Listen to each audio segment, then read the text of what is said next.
Namaskar. Myself Dr. Jitendra Mishra. I am a consultant gynecologist and anorectal surgeon in your area Varanasi.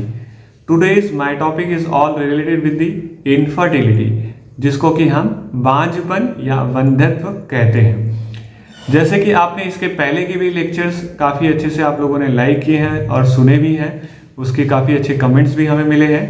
और वो lectures जैसे कि leucorrhoea पे मैंने lecture लिया था, इसके पहले डिस्मेनोरिया, फिर मेनोरेजिया के ऊपर भी लेक्चर लिया गया था। तो आप लोगों ने काफ़ी अच्छे से इन लेक्चर्स को सुने हैं। तो आज के हमारे टॉपिक जो है अब जो कि इनफर्टिलिटी पर है, उसके पर आज आप काफ़ी अच्छे से सुनेंगे और ध्यान से सुनिएगा, क्योंकि ऐसे लेक्चर्स इन डिटेल शायद ही कोई बताएगा। तो ये खास करके आपके लिए बनाए जा रहे हैं और आप इनका लाभ लीजिए। तो इनफर्टिलिटी या बांझपन या वंध्यत्व किसे कहते हैं, चलिए हम शुरू करते हैं। इनफर्टिलिटी या बांझपन उसे कहा जाता है जो स्त्री विवाह के उपरांत लगातार 12 महीने तक या जो स्त्री 12 महीने तक अपने पार्टनर के साथ रहने के बावजूद और परस्पर संभोग की क्रिया करने के बावजूद अगर वो गर्भवती नहीं हो पा रही है तो उसे हम एक वंध्यत्व या बांझपन कहेंगे। इसके दो प्रकार होते हैं, एक प्राइमरी इनफर्टिलिटी और दूसरा है सेकेंडरी इनफर्टिलिटी। प्राइमरी इनफर्टिलिटी मतलब वो स्त्री कभी भी माँ नहीं बन सकी, उसने काफ़ी प्रयास किए, साल 2 साल 3 साल लगातार प्रयास किए, लेकिन फिर भी वो माँ नहीं बन पा रही है, तो उस स्त्री को हम कहेंगे प्राइमरी इनफर्टिलिटी से वो ग्रसित है। और सेकेंडरी इनफर्टिलिटी मतलब जिसने पहले एक बार गर्भवती हो चुकी है जो स्त्री, और अब वह कोशिश लगातार कर रही है, फिर भी वो गर्भवती नहीं हो पा रही है, तो ऐसी स्त्रियों को हम कहेंगे कि वो सेकेंडरी इनफर्टिलिटी से ग्रसित है। तो क्या कारण हो सकते हैं इनफर्टिलिटी के, तो हम देखते हैं कि कारण में एक पुरुष है, जो कि पुरुष के में भी बहुत सारे कारण देखे गए और स्त्रियों में भी बहुत सारे कारण देखे गए। तो पुरुष में अगर हम देखेंगे तो या क्या उनका स्पर्म बराबर नहीं बन रहा है, या स्पर्म कम बन रहा है, या डिफेक्टिव स्पर्म बन रहे हैं, या स्पर्म बन तो रहे हैं लेकिन वो शुक्राणु बनने के बाद वो जो नली होती है वहाँ से क्रॉस होकर के वह बाहर नहीं आ पा रहे हैं, या तो नली किसी तरह से इन्फेक्टेड है या बंद है, ब्लॉकेज है, या कॉन्जेनाइटल कोई भी जन्मजात कोई बीमारी है, या फिर हम ये कहेंगे कि रचनात्मक कोई विकृति है, वो बराबर से बना नहीं है, जो ट्यूब्स है वो ट्यूब में किसी प्रकार की दिक्कत है, या ऐसे अन्य कारण जैसे कि इरेक्टाइल डिसफंक्शन हो गए, फिर हम कहेंगे प्रीमेच्योर एजैकुलेशन हो गए। ये सभी कारण भी कहीं ना कहीं इनफर्टिलिटी के लिए कारण होते हैं। तो केवल एक स्त्री के कारण ही उसका गर्भवती ना होना ये कारण काफ़ी नहीं है, एक पुरुष भी उसमें उतना ही जिम्मेदार होता है, दोनों ही बराबर के भागीदार होते हैं।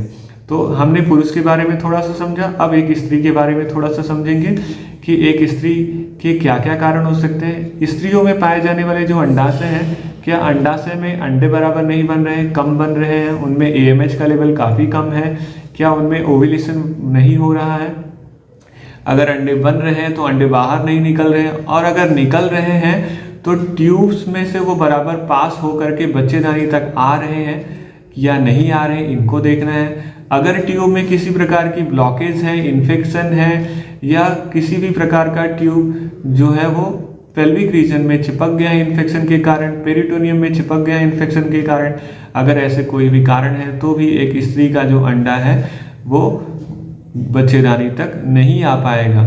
तो हम यह देखते हैं कि ट्यूब्स में भी कोई दिक्कतें हो सकती हैं।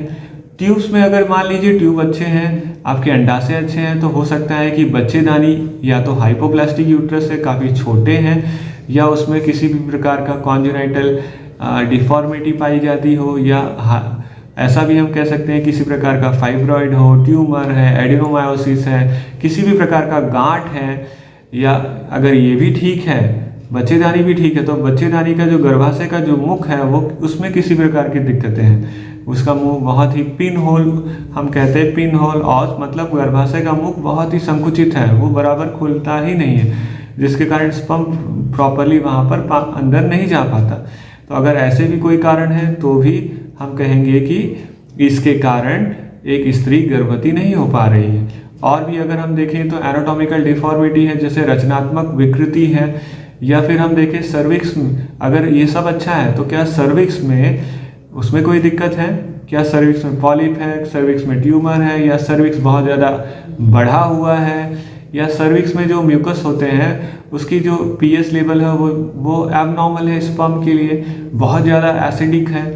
अगर ऐसा है तो एक स्पर्म जैसे ही एंट्री करता है वो तुरंत ही वहाँ पर ख़त्म हो जाएंगे।